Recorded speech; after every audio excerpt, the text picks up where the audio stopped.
মাশাল্লাহ মাশাল্লাহ, কেকটা কিন্তু অনেক পছন্দ হয়েছে আমার। কেন হবে না বলেন তো? কেকটা কিন্তু আমার মনের মতো করে আমি ডিজাইন বানাইছি, মানে নিজে যেটা মনে চাইছি সেটাই করছি।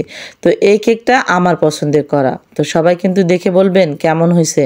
তো চলুন আজকের ভিডিও শুরু করি। তো আজকে একটা কেক ডেকোরেশন করে আপনাদের দেখাবো। তো আসসালামু আলাইকুম, হ্যালো এভরিওয়ান, কেমন আছেন সবাই? আলহামদুলিল্লাহ আমি কিন্তু ভালোই আছি। তো এই যে দেখুন, আজকে একটা 1 পাউন্ডের কেক নিয়ে চলে এসেছি, আপনাদের সঙ্গে ভিডিও শেয়ার করব।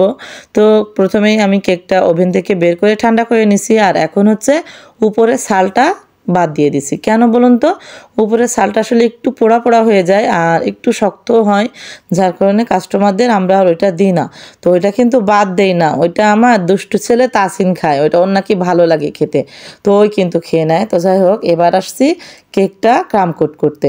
তো এখন সুগার সিরাপ দিয়ে কেকটা আমি ক্রাম কোট করে নিব, আর বরাবরের মতো প্রতিদিন তো একই করি। তো যেটা বলছিলাম ক্রাম কোট করতে করতে আপনাদের সঙ্গে বলি, তো এই কেকটা আসলে কোনো সেলের জন্য কিন্তু না, এমনি বানাইছি, মনে চাইছে তাই বানাইছি।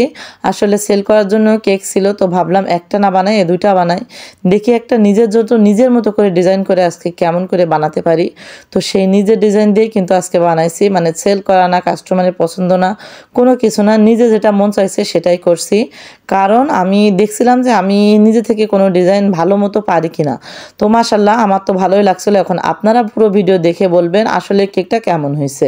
তো আমি কিন্তু কেকটা ক্রাম কোট করে ফেলছি, আর এখন ফ্রিজে রাখবো। তার আগে আমি বোর্ডটা একটু ক্লিন করে নিয়েছিলাম, আর নেওয়ার পরে ফ্রিজে রাখছি। তারপর এখন যে বের করে নিয়ে আসছি, এখন কিন্তু অনেকটা সময় পর বের করছি।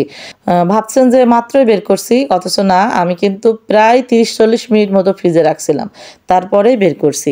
তো এখন হচ্ছে পাইপিং ব্যাগে ক্রিম ভরে আমি পুরো ক্রিমটা একদম চারিপাশে দিয়ে দিছি, আর এখন ফিনিশিং দিয়ে নেব, ফিনিশিং দেওয়ার পালা।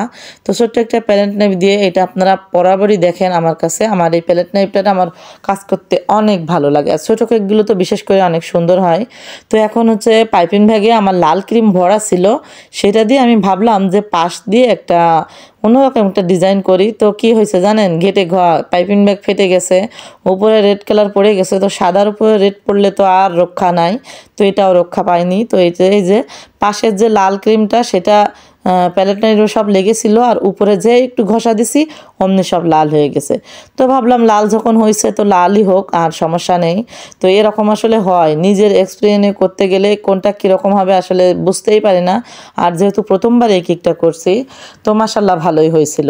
আর এখন হচ্ছে কেকটার উপরে যে আমি হালকা করে লাল ঘষে দিছি, ভালো লাগছে না দেখতে বলেন? আমার কিন্তু ভালোই লাগছিল। তো ভালো লাগার জিনিসটা ভালো তো লাগবে, আর যেহেতু খাওয়ার জিনিস ভালো তো লাগতেই হবে, না হলে কোনো উপায় নেই।